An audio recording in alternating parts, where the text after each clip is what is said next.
नमस्कार, मैं हूं आपके साथ अवंतिका अवस्थी। स्वागत है आपका ब्रेकिंग न्यूज में। रुक करते हैं खबरों की ओर। खबर हाथरस से, जहां पर मुख्य आरोपी देव प्रकाश मधुकर गिरफ्तार। दिल्ली के अस्पताल में पुलिस के आगे किया सरेंडर। हादसे में रिपोर्ट दर्ज होने के बाद से फरार था मधुकर। पुलिस सुबह सीधे करेगी हाथरस कोर्ट में पेश। तो हाथरस से हादसे से जुड़ी बड़ी खबर आपको बता रही है, जहां पर मुख्य आरोपी देव प्रकाश मधुकर हुआ गिरफ्तार। बता दें कि दिल्ली के अस्पताल में पुलिस के आगे देव प्रकाश मधुकर ने किया सरेंडर। हादसे में रिपोर्ट दर्ज होने के बाद से फरार था मधुकर। पुलिस सुबह सीधे करेगी हाथरस कोर्ट में पेश। तो हाथरस से खबर बता रहे हैं, जहां पर मुख्य आरोपी देव प्रकाश मधुकर हुआ गिरफ्तार। भोले बाबा के मुख्य सेवादार में है देव प्रकाश मधुकर और इस हादसे का भी मुख्य आरोपी है। हादसे में रिपोर्ट दर्ज होने के बाद से ही देव प्रकाश मधुकर फरार चल रहा था, जिसके बाद दिल्ली अस्पताल के बाहर उसने पुलिस के आगे सरेंडर कर दिया। अब पुलिस सुबह सीधे हाथरस कोर्ट ले जाएगी। तो मुख्य आरोपी देव प्रकाश मधुकर की हो चुकी है गिरफ्तारी। खबर आपको हाथरस से बता रही है, जहां पर दिल्ली के अस्पताल में पुलिस के आगे देव प्रकाश मधुकर ने किया सरेंडर। हादसे में रिपोर्ट दर्ज होने के बाद से फरार था मधुकर। पुलिस सुबह सीधे करेगी हाथरस कोर्ट में पेश।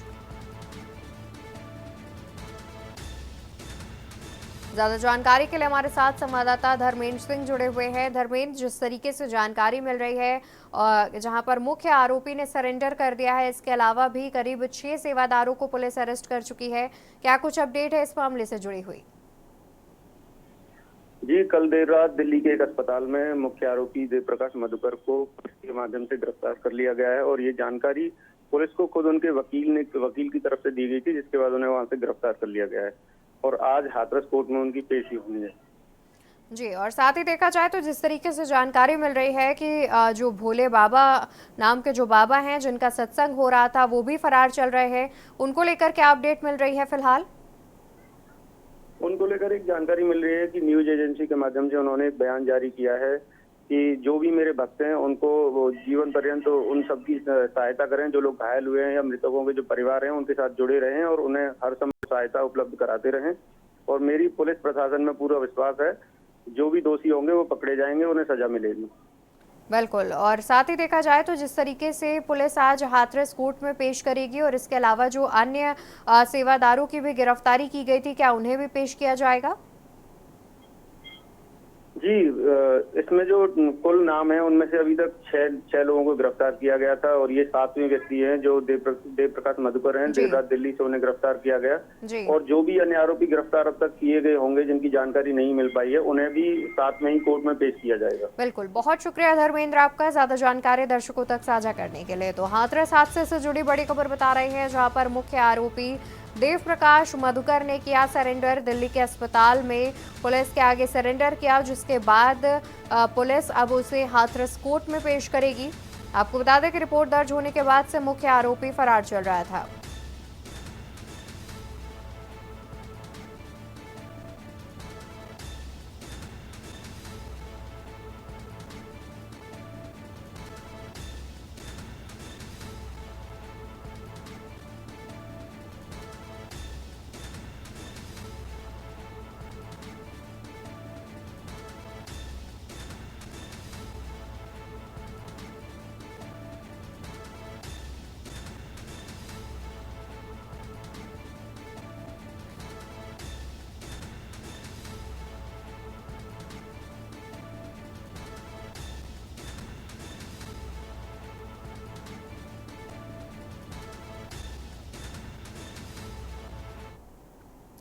सीतापुर कस्बा और आदर्श नगर पंचायत तंबौर में चंद घंटों की बारिश में सड़कें स्विमिंग पूल बन गई। इससे बाशिंदों और राजगीरों को दुश्वारियों का सामना करना पड़ रहा है। खासतौर से बाइक सवार और राहगीर गिरकर चोटिल हो रहे हैं। वहीं लोगों की माने तो चंद घंटों की बारिश होने पर स्वच्छ भारत मिशन की पोल साफ खुलती दिखाई दे रही है। महीनों पहले नालों की सफाई होनी चाहिए थी, लेकिन जिम्मेदारों ने बिल्कुल ध्यान नहीं दिया, जिसके चलते कस्बे की मुख्य सड़क पर भारी जल भराव हो गया है, जिससे दुकानदारों, स्कूली बच्चों, लोगों और राहगीरों को भारी समस्याओं का सामना करना पड़ रहा है।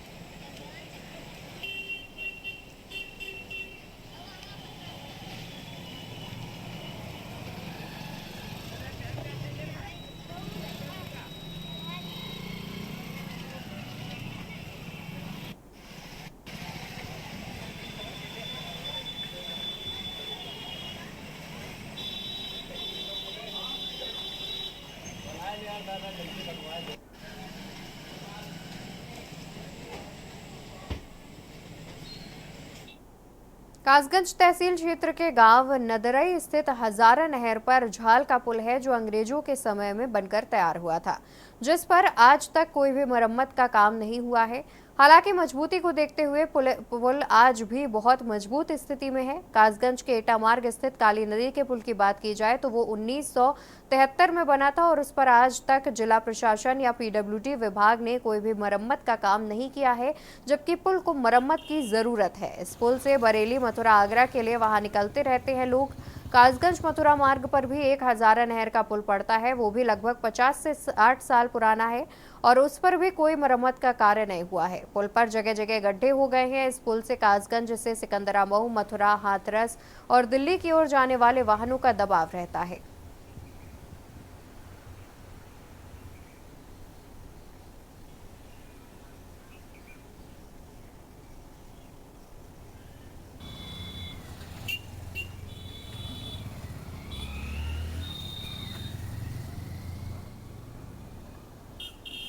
खड़ा हुआ हूँ कासगंज के नदरी गांव स्थित हजारा नहर पुल पर। यह पुल झाल के पुल के नाम से प्रसिद्ध है। आपको बता दें, यह पुल 1889 में बना था। अंग्रेजों के शासनकाल ने अंग्रेजों ने बनवाया था इस पुल को। तब से आज तक इस पुल का निर्माण नहीं हुआ है। इस पुल की एक खासियत और भी है कि आप मेरे पीछे देख सकते हैं कि यहाँ एक कोठरी बनी हुई है और ये साथ में नदी बह रही है। इस नदी से और कोठरी के बीच में एक रास्ता दी गई, दोनों कोठरियों के बीच में एक रास्ता दी गई है जिसमें से आर पार जा सकते हैं। उसके बाद इस पुल में एक खासियत और है कि उन कोठरियों के नीचे से भी एक नदी, काली नदी और बह रही है। वह भी आप देख सकते हैं कि यहाँ पर आए दिन हजारों के लोग यहाँ पर पर्यटक स्थल के तौर पर देखने आते हैं इस पुल को और एंजॉय करते हैं। जबकि उत्तर प्रदेश सरकार को यह देखना चाहिए कि यह पुल 100 साल से भी ऊपर हो चुका है और इसमें अभी तक कोई भी दरार नहीं आई है और उसके साथ ही इसका जीर्णोद्धार भी होना चाहिए। कासगंज से के न्यूज़ इंडिया के लिए प्रशांत सोनी। झाल का पुल है, बहुत बड़ा पुल है। इसको कम से कम अंग्रेजों के ज़मानों का बना हुआ है और इसकी रिपेयरिंग अभी तक नहीं हुई कभी भी। कोई प्रशासन ने कोई प्रशासन नहीं, कोई चीज़ नहीं। आज तक इस पुल में कोई कमी आई है? कुछ अभी नहीं, वैसे अभी तक तो कोई कमी नहीं आई है। पुल है, हमारे बड़े बूढ़े बताते हैं, हमारे पापा बड़े बूढ़े थे, सन 73 में बनाई है। तब से अब तक इसकी रिपेयरिंग हुई है नहीं हुई है? नहीं हुई है। नीचे उतर के देखो, गल रहे हैं, सौकर गल रहे हैं, काई आ गई है। इस पुल से कौन कौन से कहाँ रोड के लिए जाते हैं लोग? यहाँ से बरेली के लिए सबसे ज़्यादा लोड इसी पे पड़ता है। नदरी पुल ये कितना पुराना होगा? लगभग होगा ये 50 साल। ये अब तक इसकी मरम्मत हुई है एक भी बार? अभी तक नहीं। तो इसकी मरम्मत की ज़रूरत है। यहाँ से कौन कौन से वाहन मतलब कहाँ के लिए जाते हैं? यहाँ से ये पूरा ऑलनाइन रोड है, ये दिल्ली वगैरह, ये नकलू वगैरह, यहाँ से सब पास होते हैं ये रोड। प्रदेश सरकार भले ही लगातार व्यवस्थाओं को चुस्त दुरुस्त करने में लगा हो, लेकिन कानपुर देहात जनपद के आला अधिकारी किसी बड़ी घटना का इंतजार कर रहे हैं। आपको बता दें कि कानपुर देहात के झीझक नहर पुल पर लगभग 150 वर्ष पुराना है, जो पूरी तरह से जर्जर हालत में है, जिससे लगातार वाहन गुजरते हैं। 24 घंटे लोगों का आना जाना रहता है। जिस पुल को पूरी तरह से प्रतिबंधित कर नया पुल बनाया जाना है, लेकिन बावजूद इसके जनपद के अधिकारियों के कानों तक जू नहीं रेंग रहे हैं और लाखों रुपए का बजट पास भी हो चुका है। ठेकेदारों को ठेका भी दिया जा चुका है, लेकिन इसके बावजूद आज तक ये पुल मौत को दावत दे रहा है। कानपुर देहात के झीझक कस्बे का ये नहर पुल अंग्रेजों शासनकाल में बना था और आज़ादी के बाद भी इस पुल की तरफ किसी की नजर नहीं गई। कई सरकारें आई और चली गईं, इसके बाद भी इस पुल को बनाने की कवायद शुरू नहीं हुई। वो हमारे उत्तर प्रदेश सरकार के द्वारा वो नया टेंडर हो करके वो बनना शुरू हो गया है और वो कुछ महीनों में बन करके तैयार हो जाएगा। कल मैंने उसका निरीक्षण किया था तो सारा माल जो है वहाँ पर सीमेंट वगैरह, सरिया वगैरह उतर चुका है और वो जल्दी से जल्दी बन करके तैयार हो जाएगा। और मैंने प्रशासन से कह दिया है कि वहाँ पर कोई भी भारी वाहन, ट्रक, मोरम लदे हुए या भारी बसें वहाँ से ना गुजरे, क्योंकि वो पुल बहुत जर्जर हो चुका है। इसीलिए सरकार के द्वारा, भारतीय जनता पार्टी के द्वारा वो पुनः निर्माण उसका चालू हो गया है। वो जल्दी बन करके तैयार हो जाएगा।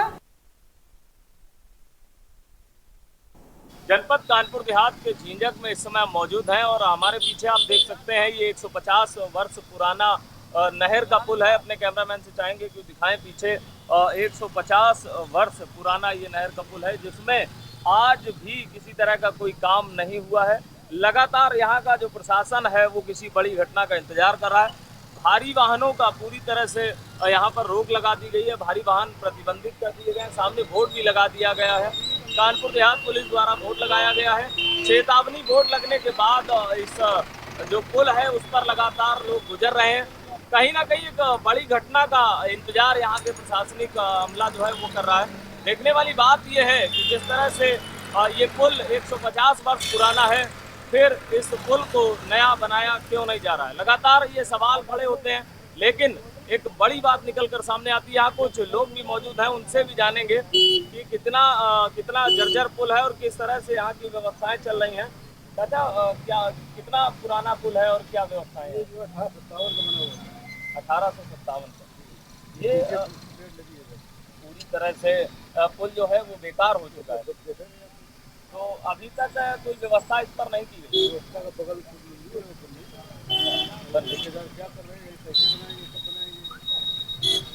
तो जिस तरह से यहाँ पर जो लोकल के लोग हैं उनका कहना है कि ठेकेदार भी यहाँ पर आ चुके हैं, देख भी चुके हैं, लेकिन व्यवस्थाएं अभी पूरी तरह से चाक चौबंद नहीं है। किसी बड़ी घटना का यहाँ के आला अधिकारी इंतजार कर रहे हैं।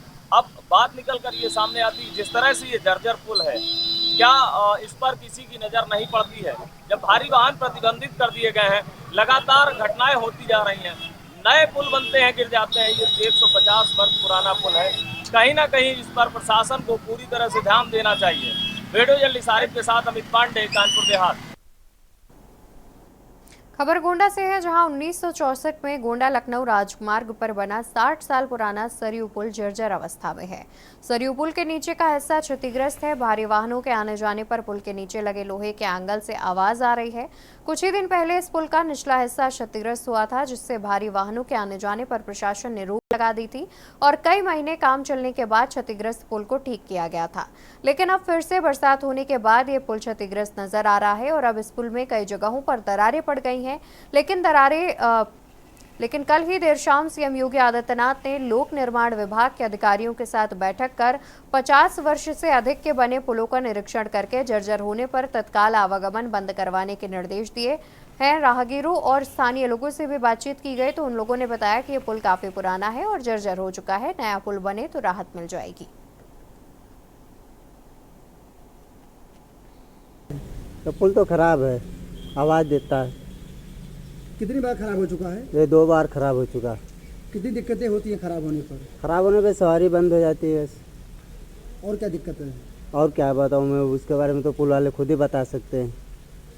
ये सरजू पुल है कटरा घाट। इसमें जब गाड़ी आती है लोडिंग तो ये ऊपर नीचे हो रहा है, चरचराता है। ये चक्कर बना था, फिर सही से बना नहीं है ये। कितनी दिक्कतें होती हैं खराब होने पर? बहुत दिक्कतें हो जाती हैं, गाड़ी वाड़ी बंद हो जाती हैं, पूरा सब बंद हो जाता है। अच्छा, आप ये सरजू घाट क्या दिक्कतें होती हैं भैया? ये पुल टूटा फूटा है, इस पर गाड़ी निकलती है तो आवाज़ देती है, खतरा रहता है। इस पर हम लोग चाहते हैं ये बन जाए, इस पर बहुत दिक्कत होती है। तो जब खराब होता था आप लोग कैसे जाते हैं, कितनी दिक्कतें होती? अरे किसी में मेहनत करता हूँ, क्या करें हम लोग यार, आते जाते हैं किसी तरह।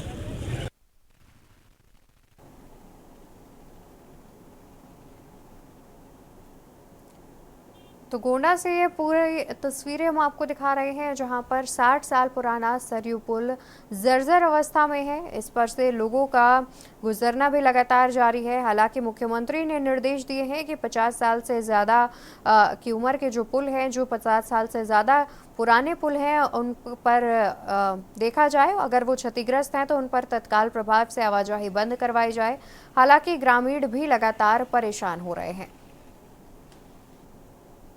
मेरे पीछे जो आप पुल देख रहे हैं, ये वाला पुल जो देख रहे हैं, ये सरयू निगम का पुल है, जो गोंडा से लखनऊ राजमार्ग पर सरयू घाट के नाम से पुल है, क्योंकि ये प्रसिद्ध है। अब मेरे पीछे जो पुल है, ये मरम्मत के नाम पर यहाँ पे जो खाना पूर्ति की गई, लोहे के राड को लगा करके इसको रोका गया। वहीं मुख्यमंत्री योगी आदित्यनाथ ने कल शाम को एक आदेश दिया था कि जो 50 साल से पुराने पुल हैं उनको देख करके उनकी मरम्मत करके, और अगर पुल निष्प्रयोज है तो उसको रोक करके उस पर आवागमन पूरी तरह से रोक।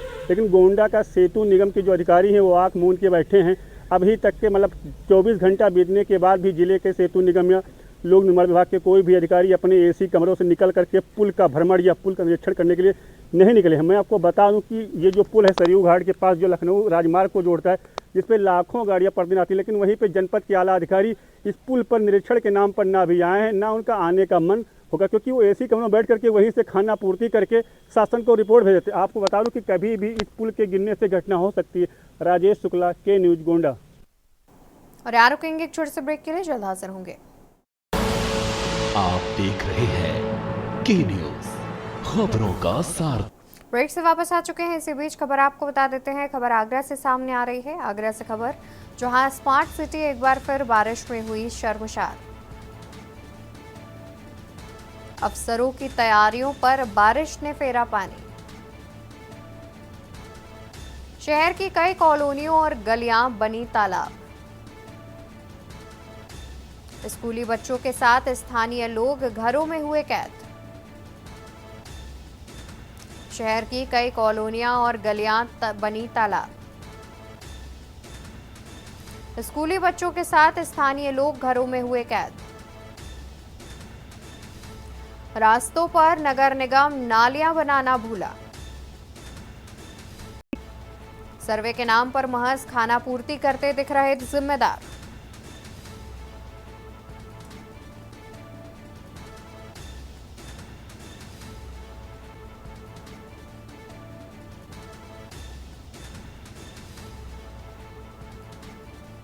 तो शहर की कई कॉलोनियां और गलियां बनी तालाब।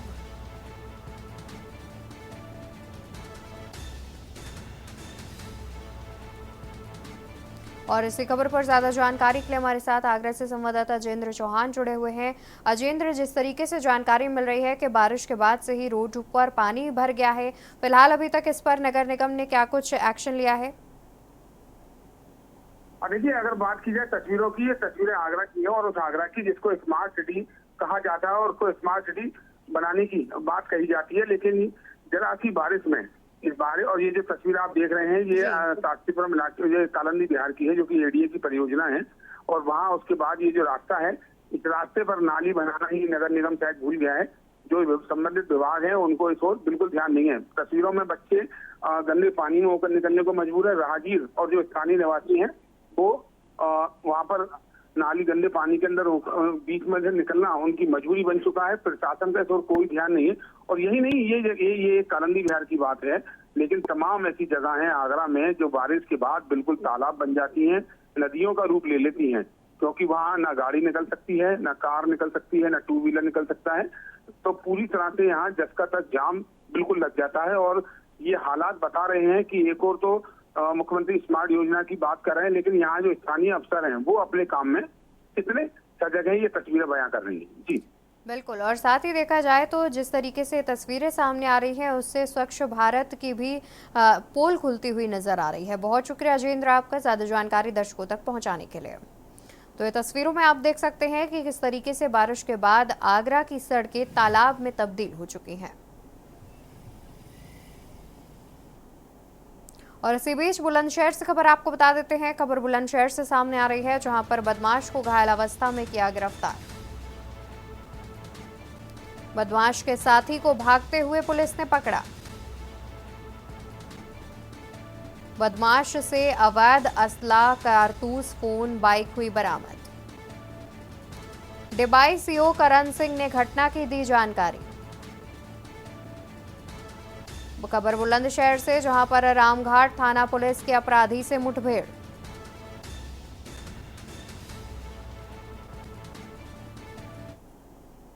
पुलिस अधीक्षक महोदय बुलंदशहर के निर्देशन के क्रम में अपराध तथा अपराधियों पर अंकुश लगाने के क्रम में थाना रामघाट पुलिस द्वारा एसएसआई के नेतृत्व में थाना पुल रामघाट पे जो है चेकिंग की जा रही थी, जिसमें एक जो है व्यक्ति जो है एक गाड़ी से दो संदिग्ध व्यक्ति आते हुए दिखाई पड़े, जिसे को पुलिस ने रुकने का इशारा किया। पुलिस का इशारा जैसे उनको किया, उन्होंने गाड़ी ना रोककर जो है नहर की पटरी की पुल की तरफ से जो है जंगलों में भागने लगे और पुलिस ने उनका पीछा किया। अपने को घिरते देखते हुए उसमें से एक जो है बदमाश ने पुलिस पर फायरिंग कर दी। पुलिस ने भी अपने आत्मरक्षा जवाबी फायरिंग करते हुए जो है फायरिंग की, जिसमें एक व्यक्ति को बाएं पैर में जो है पिंडलियों के नीचे गोली लगी है और दूसरा व्यक्ति वहां से फरार हो गया। पुलिस द्वारा जो है काम्बिंग करके जो है उसको भी गिरफ्तार कर लिया गया। इसी बीच एक और बड़ी खबर सामने आ रही है। बड़ी खबर आपको बता देते हैं, जहां पर बांदा से खबर, आकाशीय बिजली गिरने से किसान की मौत। आकाशीय बिजली गिरने से किसान की मौत। खेत में भैंस चराते समय किसान पर गिरी बिजली। बारिश से बचने के लिए पेड़ के नीचे खड़ा था किसान। बिजली गिरने से किसान की मौत, पड़ोसी हुआ बेहोश। खेत में भैंस चराते समय किसान पर गिरी बिजली। बारिश से बचने के लिए पेड़ के नीचे खड़ा था किसान। बिजली गिरने से किसान की हुई मौत, पड़ोसी हुआ बेहोश। शहर कोतवाली क्षेत्र के गांव तिंदवारा का मामला। तो खबर बांदा से, जहां पर आकाशीय बिजली गिरने से किसान की हुई मौत। खेत में भैंस चराते समय किसान पर गिरी बिजली। बारिश से बचने के लिए पेड़ के नीचे खड़ा था किसान।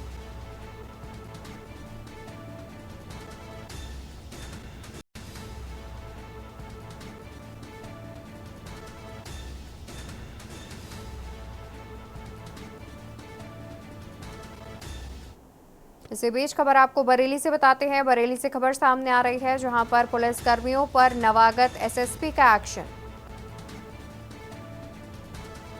एसएसपी अनुराग आर्य लापरवाहों पर कर रहे कार्रवाई। विवेचना के दौरान लापरवाही करने वाले दरोगा किए गए सस्पेंड।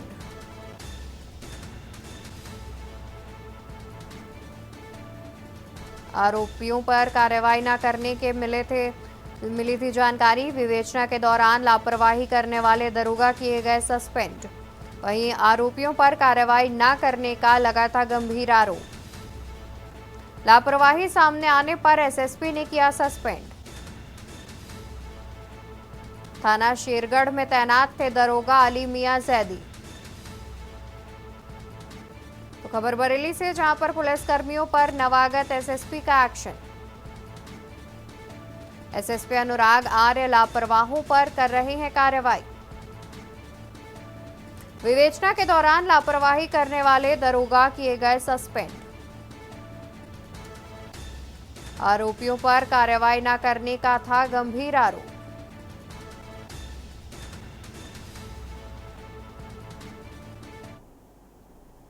और खबरों में फिलहाल के लिए इतना ही। आप देखते रहिए के न्यूज इंडिया। नमस्कार। आप देख रहे हैं के न्यूज, खबरों का सारथी। गोल्डी छोले मसाले, जहाँ जाए रिश्ते बनाए, जहाँ जाए रिश्ते बनाए, गोल्डी मसाले। आप देख रहे हैं के न्यूज, खबरों का सारथी।